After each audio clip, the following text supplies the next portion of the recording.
Are you ready for the best Kansas City Chiefs podcast? Welcome to the Chiefs Blitz Podcast, brought to you by ChiefsBlitz.com, your top source for Chiefs news. Our podcast is produced by Bowtie Sports and hosted by Nick Athan, Lou Montagna, Andre Tillman, Hense Todd, and special contributor, Fox 4 sports reporter and anchor, Harold Kuntz. Please like and subscribe to our show. Now let's talk Kansas City Chiefs football. All right, let's welcome all of you to the next edition of the Chiefs Blitz Podcast.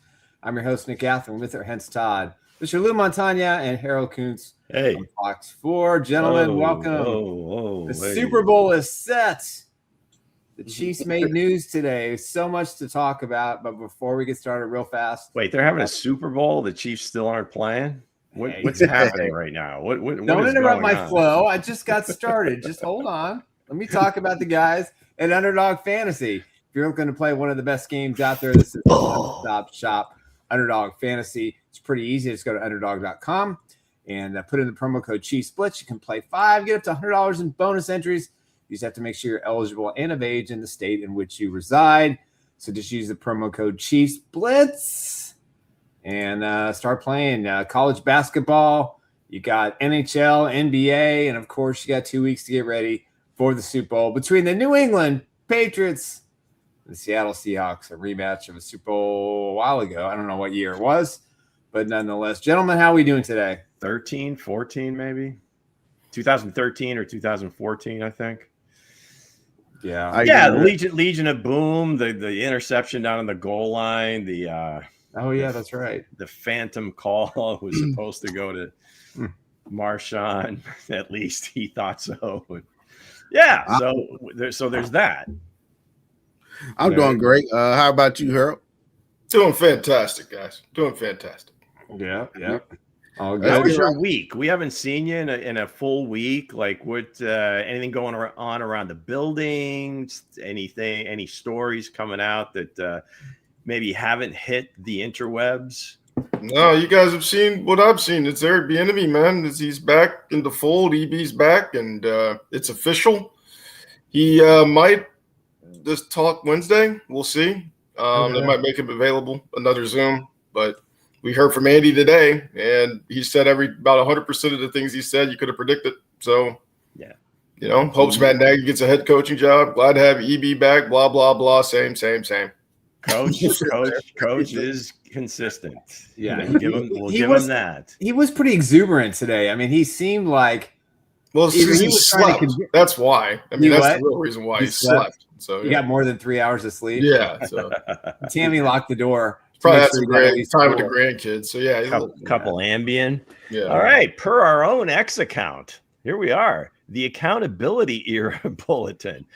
I believe Eric is now going to change his last name. He will now heretofore be known as Eric Accountability Bieniemy. So yeah, the EB factor. We're bringing back Eric Bieniemy to recapture that magic. I tell you, we need that accountability again. Standard back. On Nagy and Harbaugh, change can be good. I'm fired up for John in New York. We wish Matt the best as he pursues new ventures. That sounds like what you say to somebody you just fired. So, okay. Yeah. Mm-hmm. But best of luck, dude. Yeah, best of luck, dude. You're next. I thought Matt Nagy would get a coaching job, but it's not looking that way. It looked like he's going to be taking an off year, this year. So, What next do you see for Matt Nagy, Harold? Do you actually think he's going to get another shot at this, or this 25 season was the end all for him? Yeah, I still think there's some OC jobs on the table there that he could take. I wouldn't surprise me to see him land in like an Arizona or something like that. But kind of like I think 2-3 weeks ago when I was saying Eric Bieniemy is like, I wouldn't be surprised if he's the first call, and here he is now. So I think he's just got to make a name for himself calling his own plays. Like, the word's out there. You coach under Andy Reid. You're not. I mean, you're part of the planning process. You're part of designing plays, coming up with some stuff, scheme, all that. But at the end of the day, on boots on the ground, on the field, during the game, you're just there. And that's what the takeaway is from Matt Nagy. That's what the takeaway is from Eric Bieniemy when he was trying to get head coaching jobs. And it was going to be the takeaway from Doug Peterson when he finally got his availability too. Like when you look under and Mike Kafka the same way, even though he was underneath the assistant. So it's how it's been with Andy Reid. It's how it's always been with him. You look at his coaching tree. Sure, there's been some successes, and sure, there's been a Super Bowl champion like Doug Peterson. But you can't do anything until you flourish on your own. And even for Peterson, it took a little while, and it took a different quarterback for the last 2 games. If you remember, Nick Foles kind of let that thing go. Nick. So it's just you just really have to flourish on your own, and maybe this is his opportunity. But EB went out and flourished on his own. We saw what he did with Washington. We saw what he did with UCLA. It wasn't great, and he came back. So they've brought back Nagy before when it went to heck. They've brought back plenty of people before. So that's what Andy Reid does. I mean, no one should be shocked that this is how he's going to operate in his stature right now. He thinks whatever is best for the team is what he thinks is best. And people coming back like Eric Bieniemy, that's the route they're going to go. And we'll see what happens. I mean, you said the accountability era. I'm like, well, then what was the one era 4 or 5 years ago? The offense was exciting era because it was accountability. No, that's nothing to do with out there running all over the field. It's Andy Reid's offensive scheme. And if someone's figuring out Andy Reid's offensive scheme, unless they have someone there to, pick up the pieces with that scheme, which is, I guess, what they're thinking Eric Bieniemy is going to do with his running back value, I would imagine. Then and some of the new ideas that he has from Ben Johnson. But, it's not like people don't have tape of Ben Johnson either. So I don't know what to tell you. It's got to be it's all about the on-field adjustments and what they have. And for the people that think there's gonna Eric Bieniemy gonna call plays, he did. Andy Reid said, he didn't say he's giving up plays. He said, I brought him in to do this. I'm gonna be calling the plays. So it looked like he just gonna be coming in doing the same thing Matt Nagy was doing. So I was like, well, I kind of heard that at the press conference when he said that today as well. So I'm like, well, EB is, what are you taking the job for? You ain't gonna be running your own offense. It's still gonna be up on an Andy Reid play call. So I think the league has told him what his lane is, and that was running backs coach. Now, the only place that he was going to be an offensive coordinator is where he is now. Yeah. Again, it's nothing against him. It's just what the league is saying. So this is his lane. And the only chance he had to get back and have that title, if you would be in Kansas City and nowhere else. As far as Matt's concerned, I'll tell you what. Philadelphia is having a hell of a job trying to get somebody to take that OC position. I don't know if he wants to sign up for dealing with that drama, but I would imagine at some point they'll reach out to him. We'll see who gets the Buffalo job, because he could be in the very same position where if Brian Daboll gets that job, Brian's going to be calling the offense, right? But again, he gave it away in New York. So we'll see what happens in Buffalo.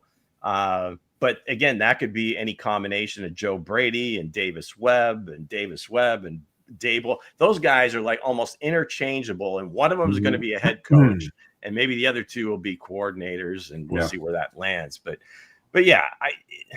nothing's changing. I don't know.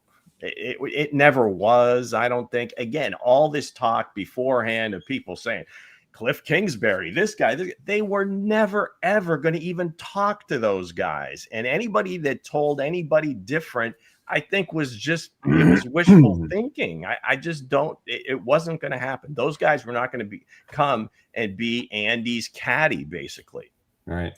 Well, I think for me, just watching the press conference today, I mean, Andy kind of talked about accountability and like Matt didn't hold people accountable. Then on the flip side, he's someone's going to miss out on a great head coach here. So it was a little confusing. It sounds to me like I think change was requested within the organization. And so the change is Matt's out and Eric's in. And yeah, you're right, Lou. They weren't going to go outside as much as we all wanted it. I mean, they did hire an outside guy to be the wide receiver coach, and that was purely a decision that Eric Bieniemy had made as part of the job to come to Kansas City. But I think for me, Andy it was just a weird press conference today. I mean, Andy was really upbeat and positive, and as you said, he got some sleep, Harold, probably. But at the end of the day, the Chiefs are the Chiefs, and Andy's the boss, and Andy's going to remain the boss till Clark Hunt decides he's no longer the boss. So for any small amount of hope that we had for an outside voice, maybe it comes with who they hire as running backs coach. I guess the offensive line coach is going to stay, which I think is a problem.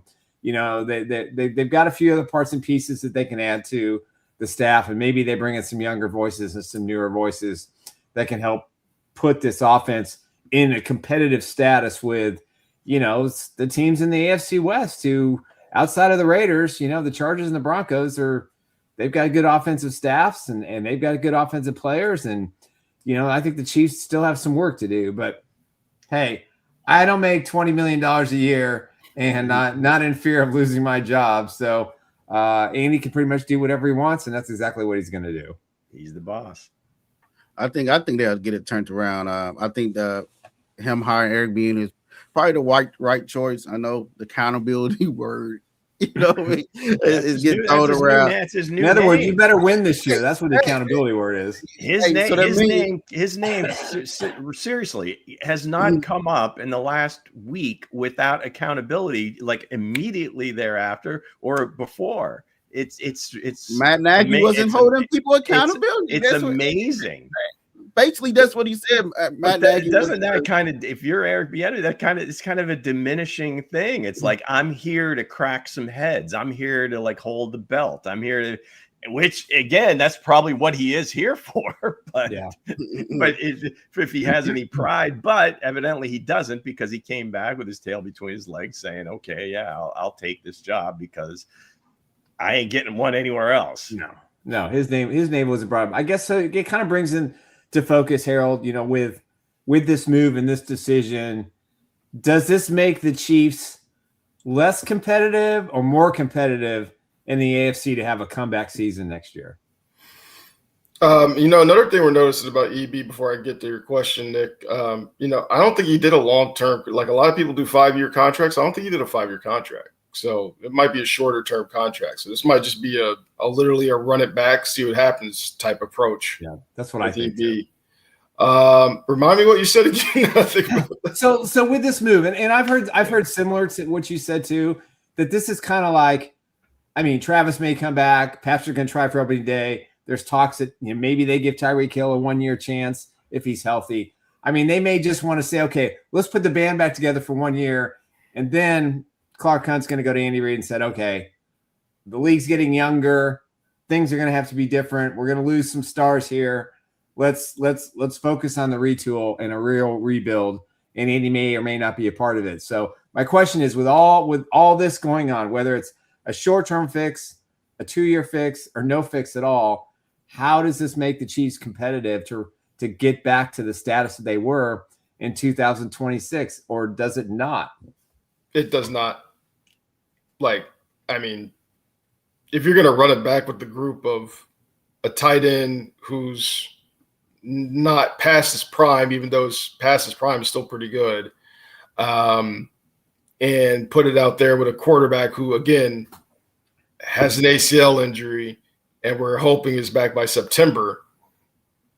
And, oh, by the way, all the other injuries that were sustained, unless you're just banking on the running back room and the wide receiver room all of a sudden just being, good to go and everybody's happy. And it's just like this, we haven't even hit free agency yet.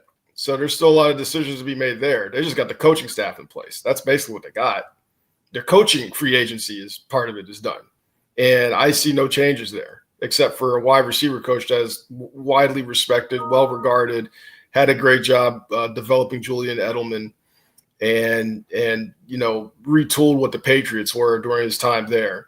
So you think he's going to be good, even though he's with Cleveland the last couple of years. But Cleveland had no quarterback to work with, really. So you don't know how much their development receivers were. But Jerry Jeudy was there, and apparently that worked okay. Yeah. So, and again, they need a running backs coach, but EB is basically a running backs coach. So their offense is going to be they've basically told you, as long as we stay healthy, we're fine. That's basically what they've told you. Mm-hmm. And okay, that's great. Let's see it. Because when we did see the offense healthy, we did see the performance against Washington. We did see the performance against Vegas. We did see some other good performances. But when they weren't healthy, we saw it happened. And that's with Mahomes when they weren't healthy, like the offensive line, the injuries there sustained. I mean, Trey Smith had back problems the whole year. And Josh Simmons obviously is coming back from a wrist injury, which they just basically rested. So, are you going to stay healthy, or do we see this team start breaking down? And that's the big question they have, because they basically pushed their money on the table as we're going to be a team that stays healthy. If we stay healthy, we're going to be all right. So I keep looking at this comment, but you can't tell me Travis and Patrick played a big role. And yeah, well, they did, because they're the leaders of the team, and they're going to listen to them. So if they want something, they're probably going to push to get it. And this is on all three of them. Go ahead, Lou. And again, they're just like, okay, well, we know the offense works from a scheme perspective. That's what they've determined. Now they just need the people to, step up. Right. But I do give credence to the fact that if there is a guy like Rashee Rice who, is probably trying to be on the right path throughout this offseason, hopefully. A guy like EB can be that figure to him that he looks up to, that maybe Matt Nagy was not given the proper respect to. Yeah. Xavier Worthy can be more disciplined on the finer points, and maybe that's something that EB can do that Matt Nagy was just not up to the task for. Right. Other guys, like, you could Josh Simmons, if he has problems, maybe he can go to EB as a guy to talk to. Like, we do sometimes undervalue the presence of just one guy in the room, but we do undervalue that sometimes. That can be very beneficial to a lot of personalities that bring the best out of them. Mm-hmm. My thing is, when the scheme gets figured out in game, what do they do? That's where my biggest question is. And we're not going to find that out till week 1. No. So, and you can't just, again, Patrick Mahomes is not at the point, at least to the beginning part of the season, where he's not going to be fully trusting of like, I can do whatever I want right now. I mean, that's just human nature. But I mean, and it will get there eventually. I mean, it'll probably get there more rapidly than we think, because he is, again, an insane competitor. He's going to try to be out there, St. Joe or OTAs doing something. He's just going to be out there. He just will be, because that's just the way he operates. And that's good. That's what the team needs. So, I mean, if they just think, hey, we just pay more attention to the finer details, we're fine. But if not, you got to figure it out in game. And I mean, these defenses are getting younger. I mean, we're looking at a Super Bowl with the number 1 and number 3 defenses. And I don't know what their free agency situation is like, but I know that the Chiefs face that number 1 and number 3 defense both next year. They got a brutal schedule. Broncos defense twice next year. So like they're facing very solid defenses. Yeah. And then they're facing teams that they traditionally have like been up and down with in Indianapolis and Cincinnati. So like, along with the regular division foes, one of which is going to have a number 1 quarterback. Yeah. So, I mean, like you look at yourself, you got to look at the mirror and you got to tell yourself, all right, well, if it's just genuine accountability, great. But if not, then, hopefully they got some new talent that they can actually play and produce under Brett Veach, and he picked the right players, because you got to pick some right players right now, or else, I'm not saying you're going to stare down what last season was, but it's going to be it's a struggle. I mean, like the Chargers got Mike McDaniel as an OC now. Like, you would think something is going to go right there. I mean, Denver obviously, the reason why they lost that game is because they didn't have Bo Nix. I mean, let's just be honest. Like, they couldn't play in a blizzard, and Bo Nix Jared Stidham was not a pass threat under any type of pressure. Bo Nix would have been able to do a little bit better at that. So, and Sean Payton decided not to kick field goals too. But that's another story for another day. That's another story. Yeah. So go ahead, Luke. Yeah, I mean, it's not going to be easy. I think accountability is a big part of it. I think the coaching, and we've been talking about this ad nauseum. The receivers need to be coached up. So hopefully Chad O'Shea can be that guy to help these guys come along. We still have to decide. It's a lot of personnel stuff, because you look at the list of just in-house free agents. So that entire, almost the entire 22 whatever year it was draft class are free agents. Now, Trent is playing under his fifth-year option, which everybody seems, well, again, people on the internet, I should say, not everybody, but just people on the internet seem to think that McDuffie being traded is a foregone conclusion. I'm not so sure about that. So how many of those guys are you able to bring back? Do you want to bring back? And then that time period between like combine and the start of the league year, and then free agent. Are you going to make attempts to bring players from other teams if you miss out on some of your own? So that period of time, I think, is going to tell us a lot about the direction of the team. But Coach Reed has adjusted his system year over year. I mean, it's always a little bit different. Now, what it comes down to is when he's calling their play, are they tipping certain things? Are they not able to get to a lot of the game plan because of the personnel that's in or not available? Is it Patrick doesn't have time to get to certain things?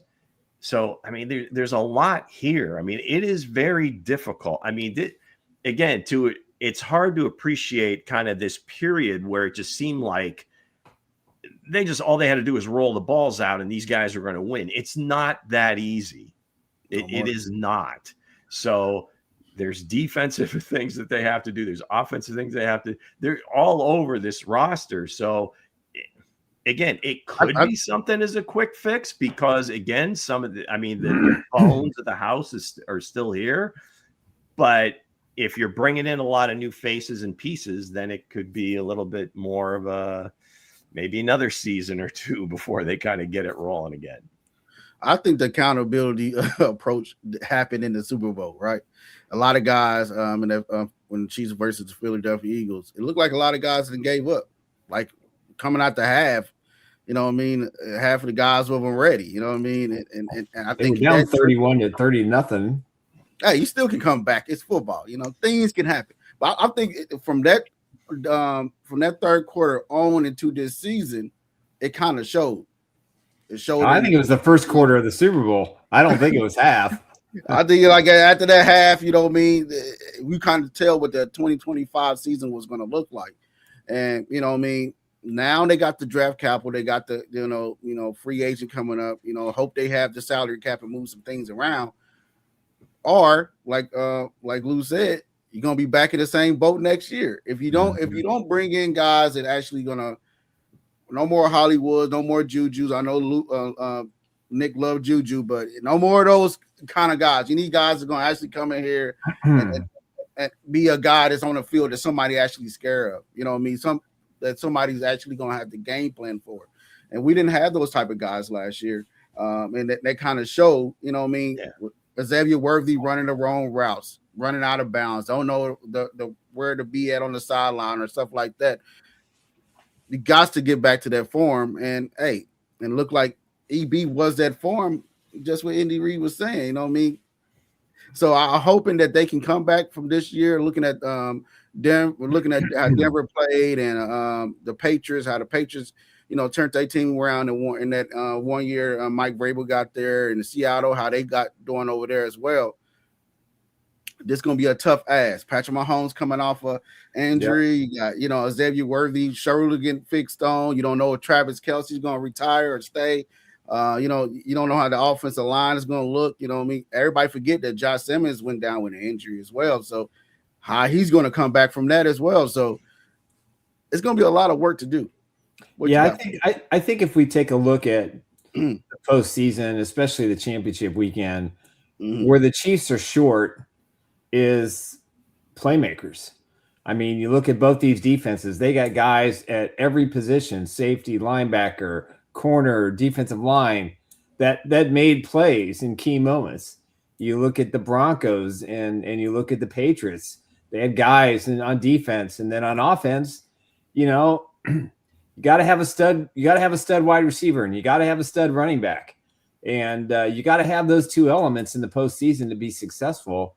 And that's why you have the Super Bowl that you have, you know. And I think the Chiefs have a lot of talent, but I want them to go away from that system of things and just say, okay, let's get the best athlete at this position, or let's get the best player at this position, or let's think outside the box. I mean, you know, hence you're in love with Jeremiah Love. We all love the kid. We all think he's going to be a special NFL player. And if that's the playmaker you need, you go get him. If it's signing a running back in free agency, you get him. If you got to, hopefully the Bailey's going to be there, or the kid from Miami is going to be there, you know, and then with the 9th pick, great. But they're void of guys that can change games and make big plays on third down.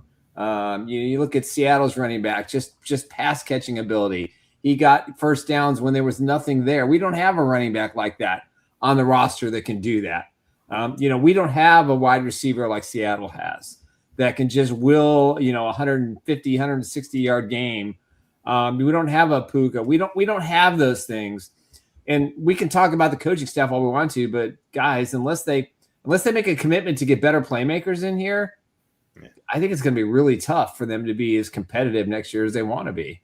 Yeah, with this team, it's definitely about the Jimmies and the Joes. I mean, they really don't have – they got away with – because if you go back and you look at a lot of, like, Chiefs highlights, a lot of during the run where they were just spectacular, a lot of the plays that were made, the biggest plays of the game, were always Patrick off schedule. Travis doing one of his things, but it was like after the initial play and it was off schedule, or Tyreek way downfield and Patrick's running toward, 4th and 9 against the Ravens and just chucks it down the middle of the field. And Tyreek is just that kind of guy that not only can track it, but can like beat 3 guys sitting there waiting to catch the punt or the pass that should have been intercepted. But it was a lot of that. And then some running, but the defense really was able to hold up. They get some turnovers here and there. But yeah, Nick, I mean, there's no real threat. Worthy was supposed to be that guy. Rashee is one of those guys. Now, again, are they capable of being a go-to receiver? That number 1 receiver gets thrown around a lot, and the Chiefs like to spread it around. That's great. But, okay, who's going to be that guy that's going to make the play for you on a regular basis, like a JSN, like a Puka, somebody like that? So is it a free agent? Is it from the draft? I don't know if either Rashee, I think, has the skill level and the talent to do it. I don't know if he has the temperament to do it. I don't know if you recall. Well, the question is availability. Is he going to be playing this year? Right. So when Dez Bryant was with Dallas, I mean, I think Jerry hired his own detail to follow him around. Yep, and that didn't work. Maybe the Hunts, invest a little money in a personal security guard. I don't know, but just, yeah, they've got to be That's why I keep saying, 9th pick, 40th pick, whatever pick, you need to take the most explosive player you can. I don't care what position it is, right? Defensive lineman, a receiver, a running back, whatever it is, edge player. Let's just get somebody that can wreck a game or can kind of take over a game if they're available, right?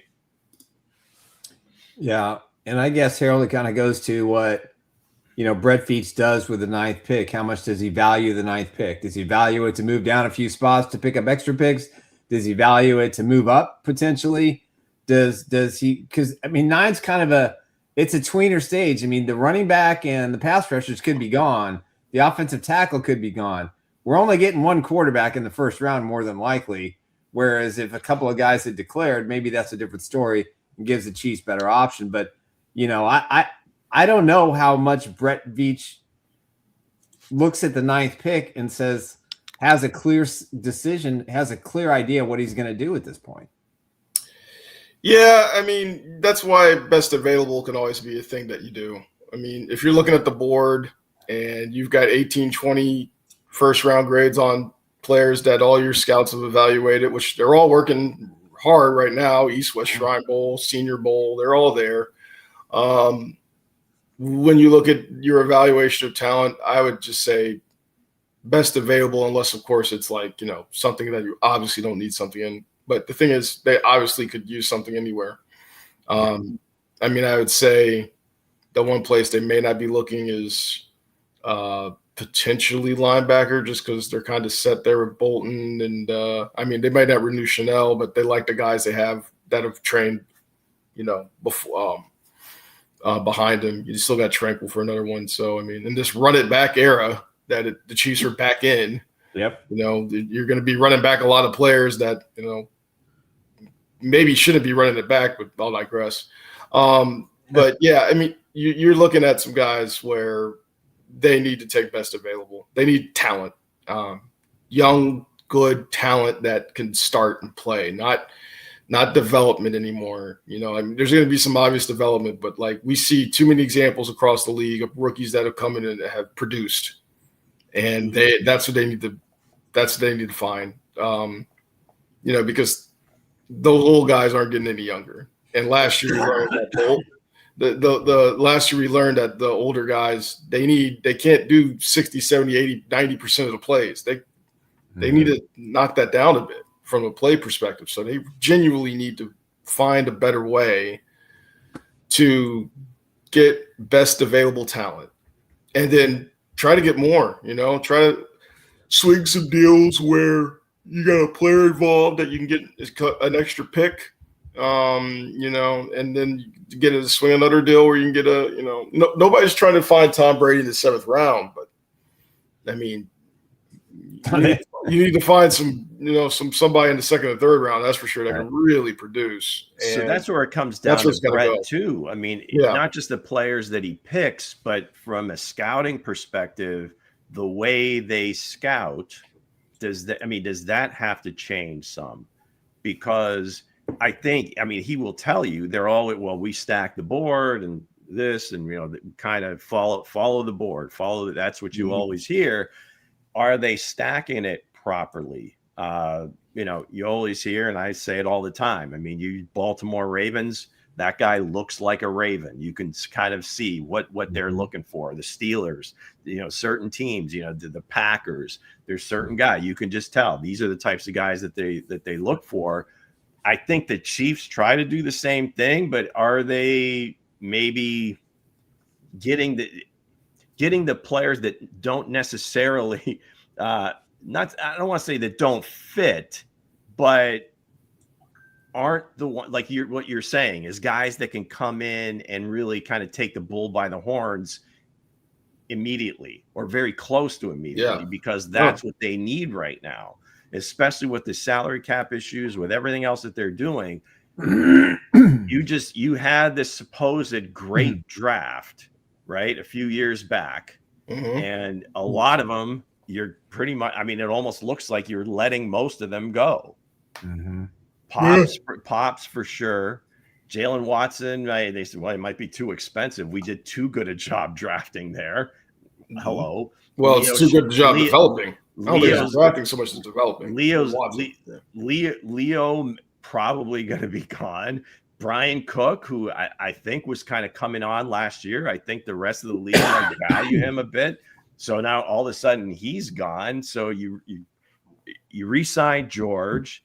You give Trent his 5th-year option, and you're like, well, what did we just do there? Like, kiss these guys goodbye. Now, again, they're not outstanding, like Pro Bowl players, which is disappointing. You would hope that you would have gotten some Pro Bowl players out of that, but I think they're good enough to play. You don't have solutions to those holes immediately, I don't think.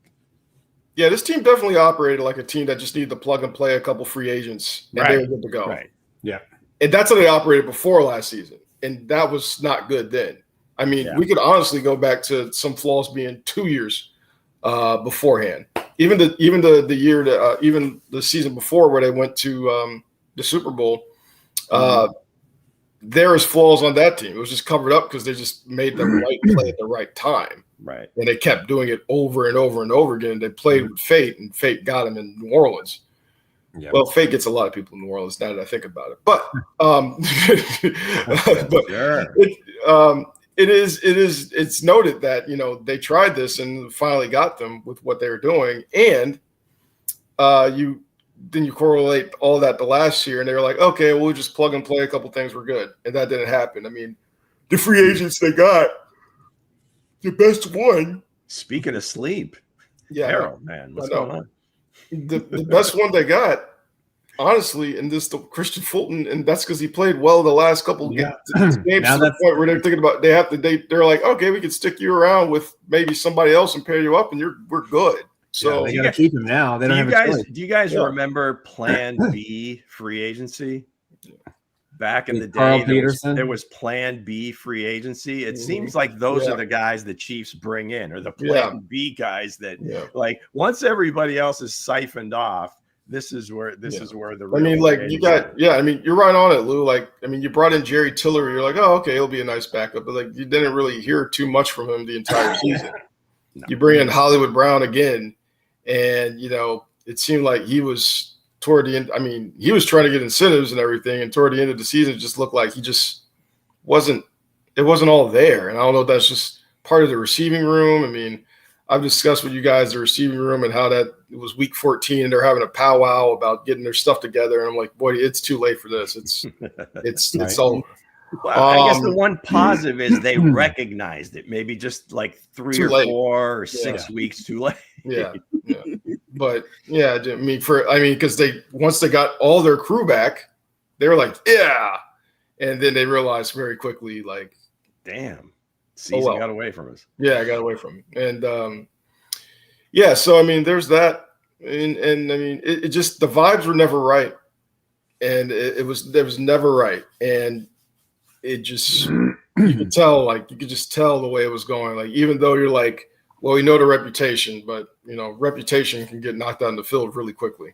So I mean, just the players they brought in, they just never brought the energy. It looked like they were in it for themselves sometimes. Like, it never was right. And maybe they need to find the right free agents to bring in too. Like, I know they're maybe looking toward running backs for free agents or what have you, but like, they got to find guys who are right fits for the locker room. Yeah. It can't just be, you know, Patrick and Travis and I guess now EB being the leadership there. Like, there's got to be some accountability within the players on the roster for their respective units too. That's where some of these young guys might have kind of missed the boat, whereas you need to grow like a new group of leaders along the way. Yeah. And I don't know that they're in this locker room right now. I think I'm guessing they still look at Patrick like in awe, like he's not even a real human. Rashad Smith, it's week 16. And he just had his game against the Broncos, where a little bit of a breakout game on Christmas night.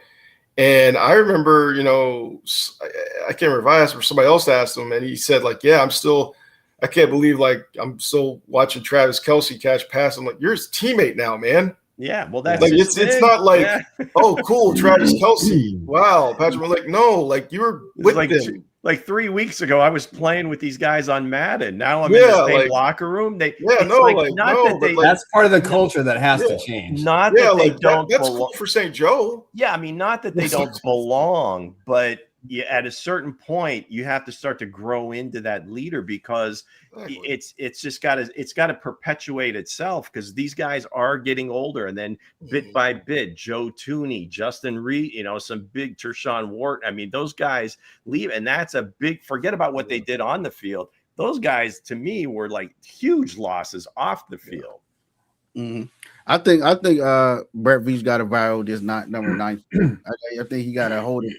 You know what I mean? Because you ain't going to be picking this high, you know what I mean, Patrick Mahomes, if everybody's going to be holding themselves accountability, everybody in the locker room. I don't think the Chiefs will be picking this high ever again. So you got to look at this. I know they said turn every stone until you find the diamonds and stuff, but they got to find the right guy, because that guy at number 9 is going to be there to carry this franchise to the next level. You hope. You hope, but you can't have that guy that you just say, "Oh, this guy is great." You gotta don't look at the system thing. Get a guy that has talent, that is going to be off the board, off the charts. If he's there at 9, if it's, I think we can give Brett enough credit that picking in the top 10 is different than picking at 31 or 32 or 28 would get down in that. So if in fact you've got about 15 to 16 guys that you've said, okay, these are legitimate first rounders, you're going to get one of those guys at least, unless, maybe one that you have rated in the top 16 falls all the way down to 40, and then you get 2 of them. But I think again, that 9th pick, I'm not worried about who they take there. I don't think they're going to go completely like. Why are you not worried about it? Why are you not worried about it?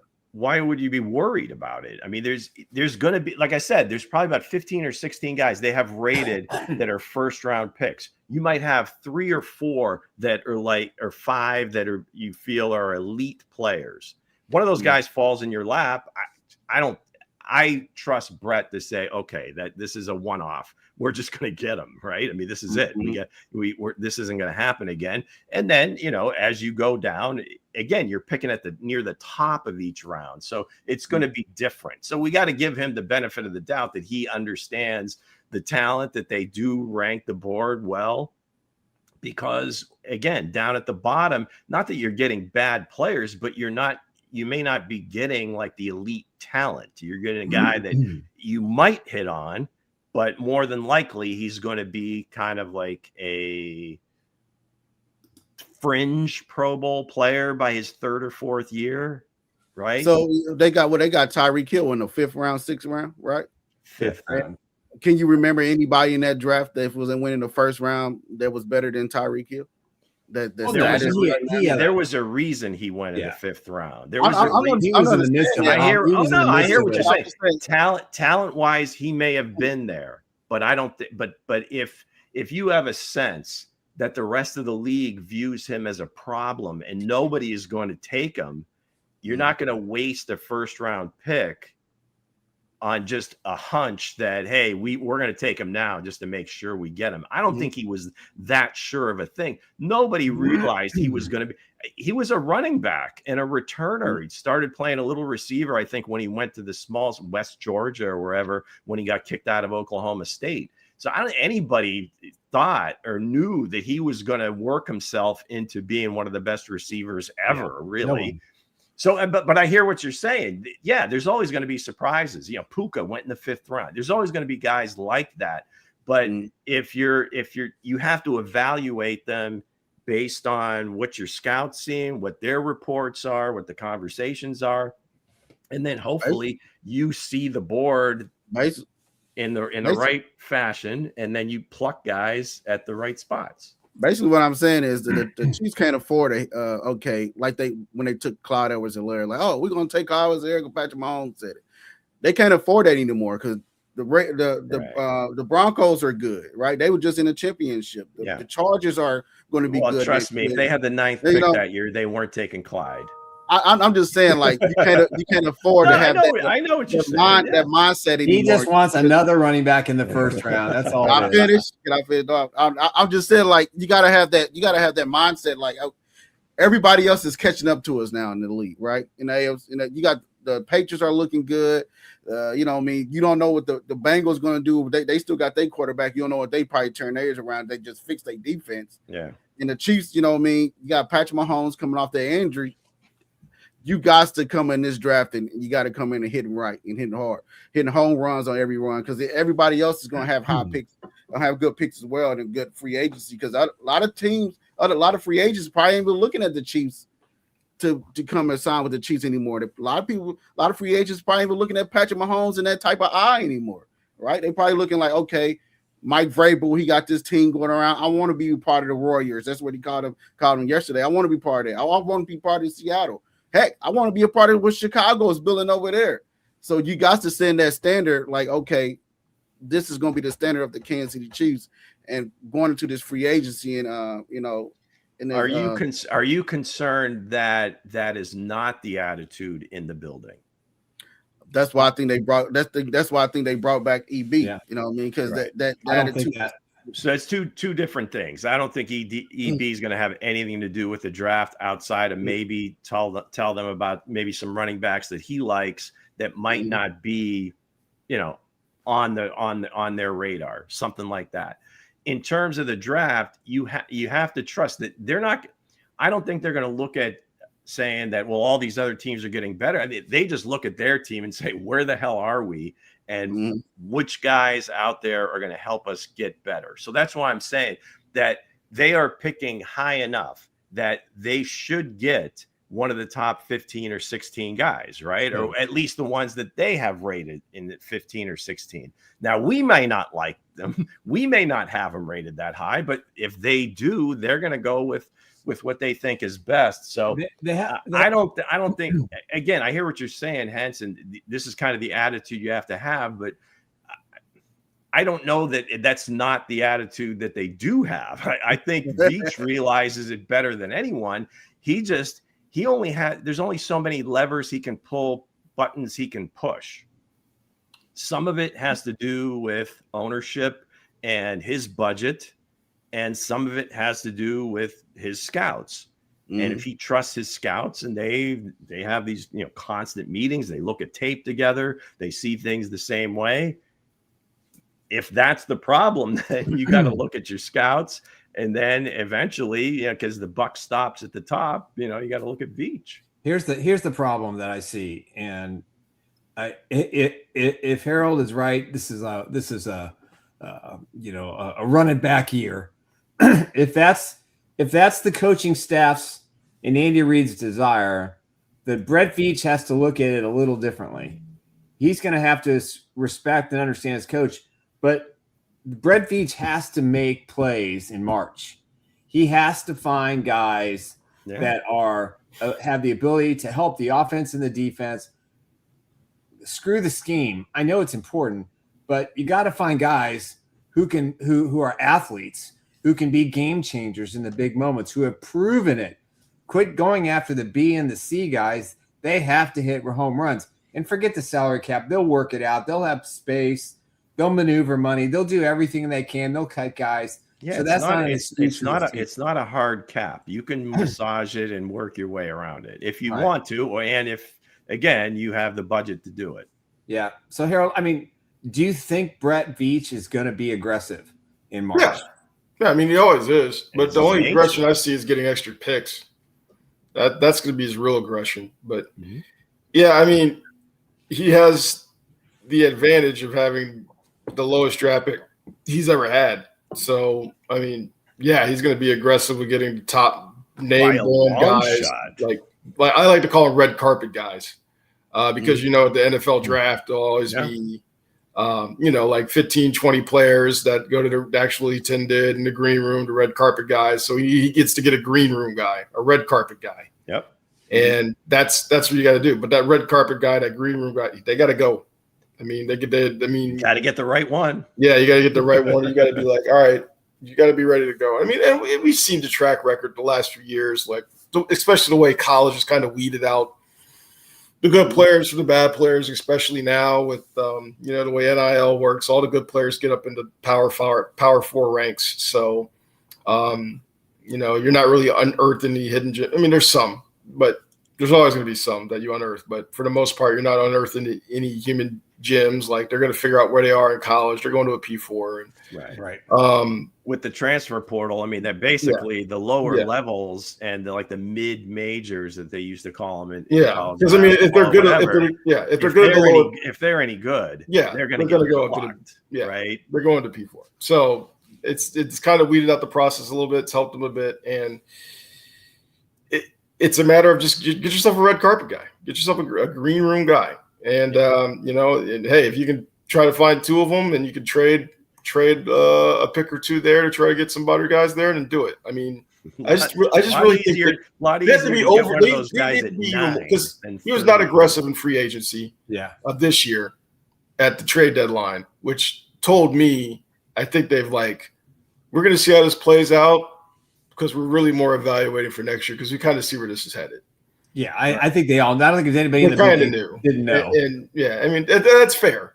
That's fair. But it's you got now you're okay, let's go back to being aggressive again. I mean, it would not surprise me. I mean, I'm not obviously involved in those meetings. Those are top high level meetings, but it wouldn't surprise me if Clark Hunt and all of them said hey, just don't calm down this year. Let's just kind of let it slide, and they did. So yeah. Next year though, they're gonna pump it up because they know this result was unacceptable. Yeah. So looking at next year, do you think the Chiefs going to be the chasees, or you think they're going to be chasing everybody else? You know what I mean? Yeah, they're chasing everybody else. They're absolutely chasing everybody. They'll be chasing everybody. Yeah. Yeah. Because that comes back to my point. Is this the team that free agents are going to want to go to? Right? Is this going to be the team that a lot of teams, because now if I'm the free agent, I'm looking at the Patriots. I'm looking at what they're building. And Mike Vrabel, how he got those guys going, right? Yeah, but they got to prove their consistency. We can laud these teams all we want to. You're talking about 1 year and a down year. Well, again, some of the best quarterbacks were not playing. Look at what the Patriots did. Okay, now again, all due respect to Mike Vrabel, the culture, everything else. The second-year quarterback, you got him playing at a near MVP level. You look at a guy like Milton Williams. Milton Williams was signed, sealed, and delivered to go to Carolina. Mm-hmm. And then the Patriots just blew them away, blew that out of the water, where he got well over $100 million for $120 million, whatever it is, over 4 years, because they had a ton of cap space. Mm-hmm. And some of the other moves that they made worked out. Now, again, the rules are the same for everybody. Anybody can do that. Okay. It's not just them, but you got to have an owner that's willing to do that and give you the resources to do stuff like that. So I don't know, Hense, if it's so much that guys won't want to come to the Chiefs. The Chiefs just haven't tended to spend at the top of the free agent market. And most of those guys, it doesn't work out. In this particular case, like a Milton Williams, it did. So then their secondary option was Turk Wharton. And for them, as great a deal that was for Turk, that was a bargain compared to getting Milton Williams. And I don't know if it really made that big of a difference in their season. Maybe it would have if they had him. Maybe they win that playoff game against the Rams. Who knows? But I think Clark Hunt got to open up the checkbook, right? If they want to take that route. Because no one's been able to build a team through free agency. Usually that goes horribly wrong. That's why I think even with their draft choices, captains, character, the whole thing. Now, sometimes they do kind of slip on that character piece, but not naming any names. But that piece of it, I think, is important to them. And I think to Nick, to your point, is maybe in their ratings, if they've got guys with similar ratings and the one guy is a little cleaner character wise, I think they tend to go with that kid versus the other. I don't think they have a choice, because it's clearly with, you look at Rashee Rice. I mean, there were even some questions about Simmons too. They seem to be comfortable with that, and with Rice the same thing. But you can't do that anymore. You gotta take the high character guys. Again, you look at the 4 teams that were playing yesterday. A lot of high character guys. A lot of D-line is huge. I mean, that's just. You can't expect that Patrick Mahomes is going to solve the issues on offense and defense. And clearly, whether this move to bring Eric in or whether this is supported amongst the entire team or not is all kind of irrelevant. The franchise is going to try to run it back, but they have to also be cognizant about the future, for Patrick Mahomes, because he holds the key, because his cap number is always going to be the biggest, and it's up to him to decide how he wants that spread out and how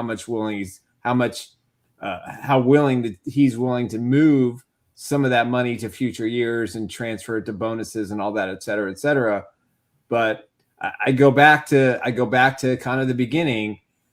This team didn't exactly stoke the fires that this is going to be a bang up off season by the way they kind of pushed Nagy out, brought Eric back, let the usual suspects, Patrick, Travis, Chris Jones, make comments about, how great EB is for the team. And he may be, and he may prove us all wrong, but I don't know. I question the move. I'm going to support it because that's what this is my team. But at the end of the day, the Chiefs are rolling a pretty heavy dice as to what the plan is, unless we see otherwise, Harold, what it's going to be this offseason and in the draft. Yeah, I'm really curious what happens, the moves to make. Where do they attack first? I think there's some priorities there and some priorities we may not be necessarily looking at. I mean, safety could be a priority that we're not necessarily looking at because we see the running back room, we see maybe the wide receiving room, but safety could be that priority where they're like, okay, let's get a guy who's a darn leader back there. Mm-hmm. So that maybe the kid from Ohio State, if he's available, considering he's an elite talent there. But there's so many things they have to do, and I'm just really looking forward to the prioritization of what they do more than anything. They got the coaching staff set now, so now there's a few assistant spots that need to be filled, but for the most part, the primary ones are set, and now it's just about finding the right fits and finding the right culture fits, finding the right guys who are talented. Finding some guys who still know what the Kansas City Chiefs brand is. That's a good point. We've had 2 years of guys that, oh man, I'm playing for the Chiefs, and not knowing the work involved it is to play for the Chiefs. Yeah. And that's human nature again. That's part of the territory of people when they know they're playing for the Chiefs, they're like, oh wow, okay, I got a standard to uphold, and they just don't know exactly what that may be yet. And there's got to be somebody that tells them that. They go all day. They're being told, but it's one thing. Like the Chiefs are going to play New England next year, and I guarantee you, everybody's looking at the Chiefs helmet, not New England's helmet, because that's still that's still the Chiefs. Nobody's going to say, oh, that's still the Patriots. Yeah, they still say, oh, that's still the Chiefs. Unless they win the Super Bowl. Chiefs will be opening day in Seattle. If Seattle wins. And it's funny. Even if they win the Super Bowl, people are still going to be like, oh, that's still the Chiefs. Yeah. They're still going to be the Swifties will, because that's the only helmet. I just think in general, everybody will. They're going to be like, yeah, the Patriots won. Yeah, but what was the narrative throughout the entire season? They're still the most talked about team in the NFL, the Chiefs. Yeah. What's the narrative throughout the entire season if New England wins? They're like, oh, well, they took advantage of a down year in the NFL. Well, now they got to play. It's like. Yeah, because you figure, the casual fan is going to be like, well, they go to a Super Bowl party. Maybe they watch the championship games. Like, where are the Chiefs? Why aren't they?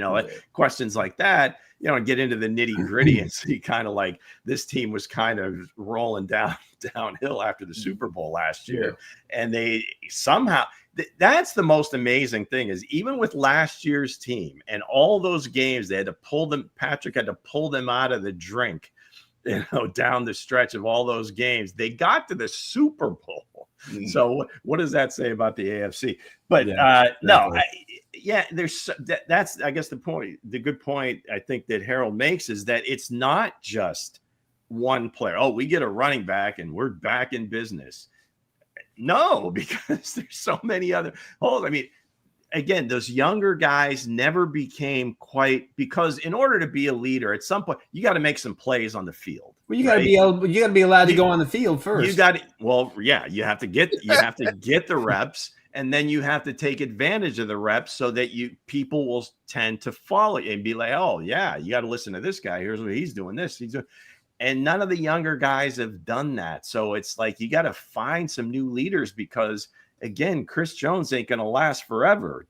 Travis may not even be back this year.